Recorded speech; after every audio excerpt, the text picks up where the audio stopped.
Marhaba mga kagala! So ayun nga, pagkatapos naming pumunta sa exhibition, gumala muna kami dito sa loob ng Dubai Design District o mas kilala sa tawag na D3.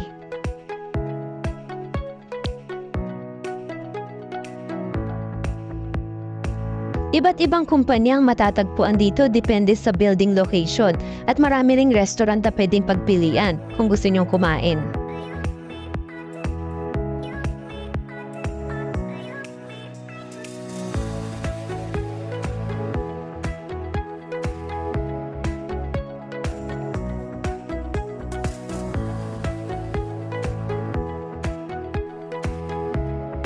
Ang chill lang dito mga kagala, ang sarap magmuli-muli.